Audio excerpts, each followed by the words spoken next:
BFM Business avec vous.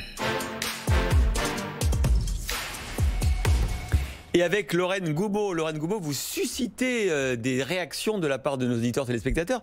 Quelqu'un m'a écrit suite à votre chronique d'hier sur le PGE, le prêt garanti par l'État, saison pour les professionnels du tourisme qui se réjouissent que tout redevienne normal à partir de mardi.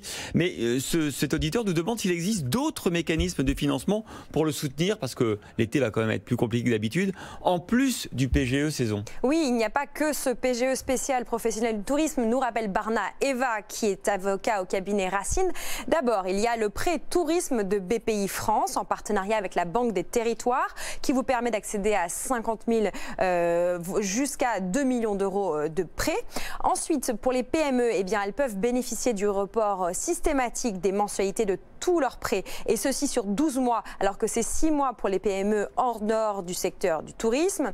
Il faut ensuite rappeler le plan d'investissement en fonds propres de 1,3 milliard d'euros qui sera porté par la Caisse des dépôts et puis par BPI France. L'objectif de ce plan, c'est de créer un effet de levier et de généraliser des investissements privés pour atteindre un chiffre global de 6,7 milliards d'euros. Et puis, il y a aussi bien simplement la continuation du fonds de solidarité jusqu'à la fin de l'année, avec un périmètre élargi aux entreprises de 20 salariés et à 2 millions de chiffre d'affaires, et puis une aide maximum qui reste de 10 000 euros. Et puis il y a aussi toutes les autres mesures en dehors des mesures de financement. Oui, vous commencez à les connaître, le recours à l'activité partielle qui est possible jusqu'à la fin de l'année, l'exonération des cotisations sociales pour les TPE et les PME de mars à juin.